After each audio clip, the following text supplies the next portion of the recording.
Wicket পেতে চাইলে ওকে একটু দেখাও, উইকেটে যে টার্ন আছে। স্টাম্পের পেছন থেকে এমন কথা বলেই মেহেদী হাসান মিরাজকে উপদেশ দিচ্ছিলেন লিটন কুমার দাস। তার সেই কথা শুনে পাকিস্তানি ব্যাটার নোমান আলীকে দেখিয়ে দিলেন উইকেটের পরিস্থিতি এবং টার্নে বিট করে আউট করেন তাকে।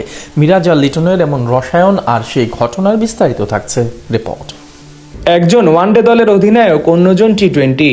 তবে টেস্ট ফরম্যাটে তাদের দায়িত্ব ভিন্ন, তবুও রসায়নটা ঠিকই একই রকম।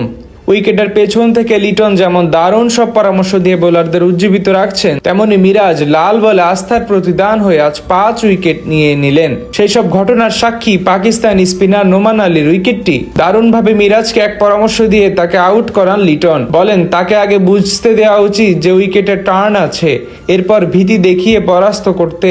সতীর্থ বড় ভাইয়ের সে কথা অনুযায়ী কাজ করেই আজ সফল হন এই ডানহাতি স্পিনার।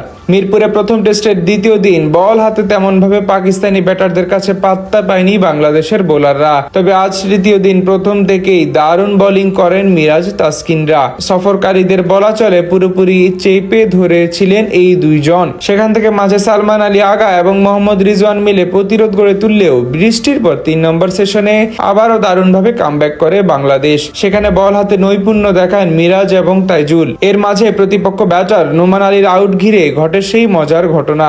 ম্যাচের তখন চলছিল 94তম ওভারের খেলা। এদিন সকাল থেকেই অসাধারণ বোলিং করেছিলেন মিরাজ। তবে বৃষ্টির পর থেকে উইকেটে বাড়তি টার্ন নজরে পড়ে। তখন বেশ দেখে শুনে ব্যাট চালাচ্ছিলেন নোমান আলী। তাই মিরাজকে উদ্দেশ্য করে লিটন স্টাম্পের পেছন থেকে বলেন, উইকেট পাইতে চাইলে ওরে একটু দেখাও, উইকেটে যে টার্ন আছে।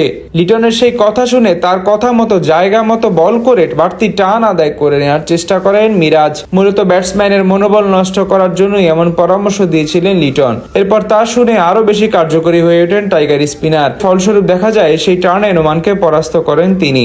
খানিক বাদেই নোমানকে অফ স্টাম্পের বাইরে দারুণ এক ডেলিভারি করে বল বাইরের দিকে টার্ন করান মিরাজ। সেটি সোজা ব্যাটে খেলতে গিয়েই তালগোল পাকিয়ে দেন এই ব্যাটার। ফলাফল স্লিপে অধিনায়ক নাজমুল হোসেন শান্ত হাতে ক্যাচ দিয়ে বিদায় নেন প্যাভিলিয়নে।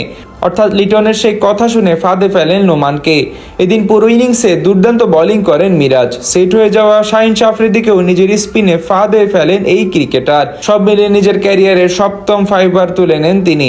তার এমন জাদুকরী বোলিংয়ে বাংলাদেশের চেয়ে 27 রান পিছিয়ে 386 রানে অল আউট হয় পাকিস্তান ক্রিকেট দল। তার আগে শুক্রবার ম্যাচের প্রথম দিন আগে ব্যাট করতে নেমে অধিনায়ক নাজমুল হোসেন শান্ত ক্যারিয়ারের 9ম সেঞ্চুরি, মুমিনুল হকের 91 এবং অভিজ্ঞ মুশফিকুর রহিমের অর্ধশতকের উপর ভর করে 413 রানের পুঁজি পায় টিম টাইগার্স। এরপর আজ শেষ বেলায় দ্বিতীয় ইনিংসে ব্যাট করতে নেমে 7 রান করেছে কোন উইকেট না হারিয়ে।